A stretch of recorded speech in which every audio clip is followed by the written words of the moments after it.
নমস্কার, আমি ইন্দ্রাণী। শুরু করছি আজকে।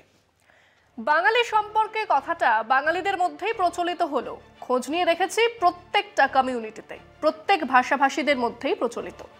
ওই কাঁকড়ার মতো পা ধরে নামিয়ে দেওয়া, মানে ঝুড়িতে একটা কাঁকড়া থাকলে সে ঠিক বেরিয়ে যাবে, কিন্তু 15-20টা কাঁকড়া থাকলে একটাও বের হতে পারবে না, কারণ একজন বের হতে গেলেই অন্যজন তার পা চেপে ধরবে। কাঁকড়া তো বুদ্ধি খাটিয়ে এ কাজ করে না, তার ইনস্টিংক্ট এ করে, কিন্তু মানুষ এই কাজটা বুদ্ধি খাটিয়ে করে।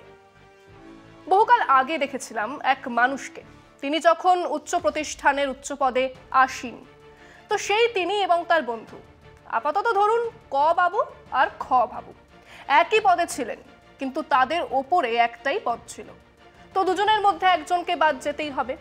এমন এক অবস্থায় ক বাবুকে সেই পদে পাঠানো হলো।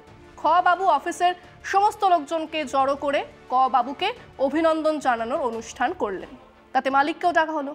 তারই সামনে খ বাবু ক বাবুর সাহায্য ছাড়া যে মালিক এক পাও চলতে পারতেন না, মালিকের আজ্জা শ্রীবৃদ্ধি সবটাই যে কেবল এবং কেবলমাত্র ক বাবুর জন্য, তা ব্যাখ্যা করলেন। এবং কিছুদিন পরে ক বাবুর চাকরি গেল, খ বাবু সেই পদে বসলেন। এ ঘটনা সর্বত্র ঘটে, রাজনৈতিক দলে তো অহরহ। কান পাতলা নেতা নেত্রীদের কানে কিছু দিলেই হলো, কার যে মাথায় কখন কোপ পড়বে কেউ জানে না। এমন কোনো দল নেই যে এ জিনিস হয় না, কিন্তু সবাই জানলেও প্রকাশ্যে এই ঠ্যাং টানার কেচ্ছা নিয়ে আলোচনা হয় না। এবার হলো, তাই সেটাই আমাদের বিষয় আজকে। বিজেপি রাজ্য সভাপতি সুকান্ত বাবুর ঠ্যাং ধরে কে টান দিল? সদ্য বাংলা সফরে এসে রাজ্য নেতাদের আত্মসমীক্ষা করার পরামর্শ দিয়ে গিয়েছেন বিজেপি প্রাক্তন সভাপতি কেন্দ্রের স্বরাষ্ট্রমন্ত্রী অমিত শাহ। গত মাসে এসে বাংলায় 35 আসন লক্ষ্যমাত্রা দিয়ে গিয়েছিলেন তিনি। বুধবার রাজ্য বিজেপির সাংগঠনিক বৈঠকে সেই আত্মসমীক্ষা করতে গিয়ে দলের একাংশকেই নিশানা করে বসলেন সভাপতি সুকান্ত মজুমদার। সুকান্ত বলেছেন, তাদের দলের কিছু নেতা আছেন যাদের অভ্যাস অন্য কেউ ওপরের দিকে উঠলে পেছন থেকে টেনে ধরা। এই অভ্যাস দূর করতে হবে। একই সঙ্গে দলের শৃঙ্খলাবোধের অভাব নিয়েও সরব হন তিনি। অর্থাৎ বিজেপির বঙ্গ শাখার অন্তর্কলহ নিয়ে বিরোধীরা যে কটাক্ষ করে থাকে তা বস্তুত স্বীকার করে নিয়েছেন দলের রাজ্য সভাপতি। পদ্ম শিবিরে প্রশ্ন, লোকসভা ভোট প্রায় দোরগোড়ায়, এই পরিস্থিতিতে যদি ঘরোয়া কোন্দলের মাত্রা চড়তে থাকে তাহলে 35 কেন, একটি আসনও জয়ের সম্ভাবনা নেই, তা বিলক্ষণ জানেন রাজ্য সভাপতি সুকান্ত। তাই আত্মসমালোচনার সুরে শৃঙ্খলার বার্তা দিতে বাধ্য হয়েছেন তিনি। কিন্তু রাজ্য দফতর থেকে মণ্ডল স্তর পর্যন্ত তুমুল গোষ্ঠীবাজিতে মত্ত বিজেপিকে কি সামাল দিতে পারবেন রাজ্য সভাপতি? সঙ্গত কারণেই এই প্রশ্ন উঠছে। বিজেপি নাকি বাংলায় ঝাঁপিয়ে পড়তে চায়, কারণ তাদের চাণক্য অমিত শাহ টার্গেট বেঁধে দিয়েছেন 35টা আসনের, মানে 42টাতে 35টা আসন জিততে হবে। কাজেই জয় মা বলে ভাষা তরিরে। তো সেই মিটিংয়ে যেখানে ঝাঁপিয়ে পড়ার যাবতীয় প্ল্যানিং নিয়ে আলোচনা চলছে, সেখানেই বসে রাজ্য সভাপতি নিজেই জানিয়েছেন রাজ্য বিজেপিতে কেউ উঠতে গেলেই তার ঠ্যাং ধরে টানা হয়।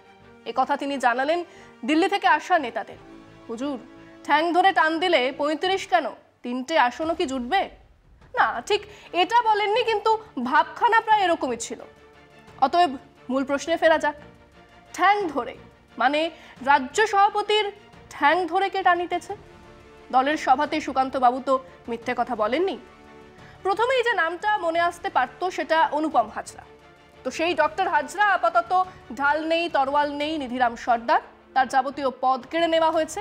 তিনি এখন হিমালয়ে যাচ্ছেন, যদিও মোদিজি সেখানে নেই। তাহলে দ্বিতীয় সম্ভাব্য নাম দিলীপ ঘোষ। হ্যাঁ, এখনো পর্যন্ত এই এক দিলীপ ঘোষই বুক ঠুকে বলতে পারেন যে ওনার সময়ে দলের ভোট বেড়েছে, আসন বেড়েছে, প্রাসঙ্গিকতা বেড়েছে। ওনার লড়কে লেগা পাকিস্তান গোছের তেবার কর্মী বাহিনীকে চাঙ্গা করেছিল। কিন্তু সেসব তো এখন ইতিহাস। রাজ্য দপ্তরে ওনার একটা স্থায়ী চেয়ার টেবিলের ব্যবস্থাও কেড়ে নিয়েছেন রাজ্য সভাপতি সুকান্ত বাবু। তো তিনি কিভাবে সুকান্ত বাবুর ঠ্যাং ধরে টানবে? আর টানলেই বা তাতে সুকান্ত বাবুর কি এসে যায়? তাহলে বাকি রইলেন শুভেন্দু অধিকারী, যিনি রাজ্য বিজেপির দায়িত্ব না পেয়ে যাবতীয় কাজকর্ম বিরোধী দলনেতা হিসেবেই চালাচ্ছেন। তিনি খুব একটা দলের দফতরে আসেন না, এক সমান্তরাল শাসন ব্যবস্থা চালান ওই বিধানসভা বা কাঁথির বাসভবন থেকে। তাহলে তিনি কি ঠ্যাং টানছেন? এই সম্ভাবনার কথা উড়িয়ে দেওয়া যাচ্ছে না। কিন্তু সেটাই যদি সত্যি হয় তাহলে ক্রিয়ার বিপরীত প্রতিক্রিয়াও কি থাকবে না? মানে সুকান্ত বাবুও কি হাতে দেশলাই কাঠি নেননি? তিনিও কি ওই অধিকারী বাবুর ঠ্যাং ধরে টানছেন না? তার সম্ভাবনা তো উড়িয়ে দেওয়া যাবে না।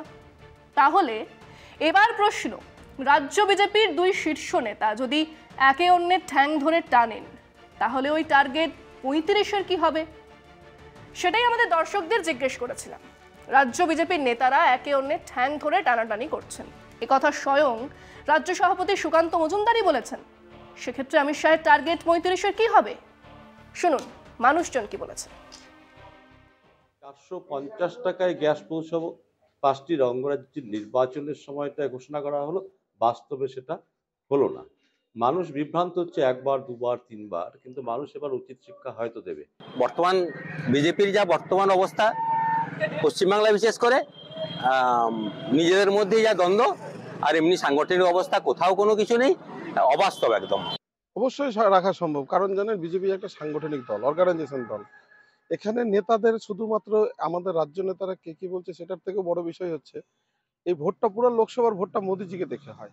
না, বাংলার ক্ষেত্রে যা পরিস্থিতি বই আছে, আগের বারে ওদের তো 8টা ছিল, এবারে বাংলার ক্ষেত্রে সম্ভাবনা একটু কম হওয়ার আছে। যেটা সুকান্ত মজুমদার বাংলার যিনি বিজেপির রাজ্য সভাপতি তিনি সেটা স্বীকার করেছেন। তা অমিত শাহ কি নির্বাচন কমিশনারকে মানে ধরে নিয়ে দেশের অ্যাডমিনিস্ট্রেশনকে ধরে নিয়ে বাংলার মাটিতে 35টা টার্গেট করেছেন, তিনি নির্বাচনে 42টার মধ্যে 35টা। যেটা সুকান্তবাবু বলেছেন, যে কোনো রাজনৈতিক দল তার যে ভোটার অর্থাৎ তার দলের যে সব লোকজন আছে তাদের সামনে একটা টার্গেট বেঁধে দেন, কেন না চাঙ্গা করার জন্য।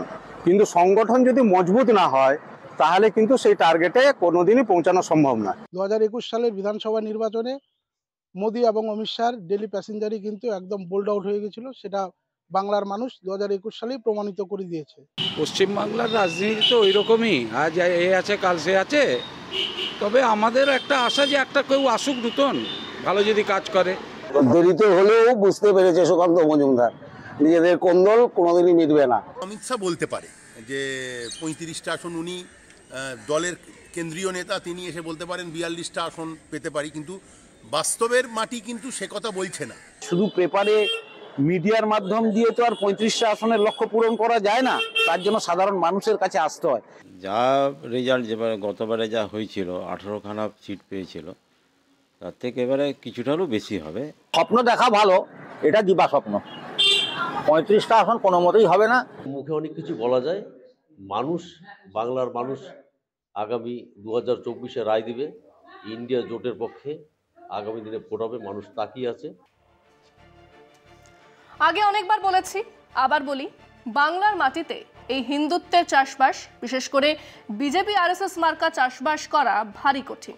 মধ্যপ্রদেশে, উত্তরপ্রদেশে, মহারাষ্ট্র, গুজরাট, রাজস্থানে যা অনায়াসে করা যায়, ঐতিহাসিক কারণেই তা বাংলায়, পাঞ্জাবে, দক্ষিণ ভারতে করা সম্ভব নয়। সেখানে ব্রাহ্মণ্যবাদের বিরুদ্ধে প্রতিবাদী ধর্ম আর তার নেতারা হিন্দুত্বের অন্য সংজ্ঞা তৈরি করেছেন। মানুষ ওই উগ্র হিন্দুত্বের সায় দেবে না, যার ফলে ঐতিহাসিকভাবেই এখানে বিজেপি সেই জায়গাটা দখল করে উঠতে পারছে না, অথচ না পারার কারণও বুঝতে পারছে না। হতাশা বাড়ছে, সেই হতাশার বহিঃপ্রকাশ হলো এই ঠ্যাং ধরে টানাটানির অভিযোগ।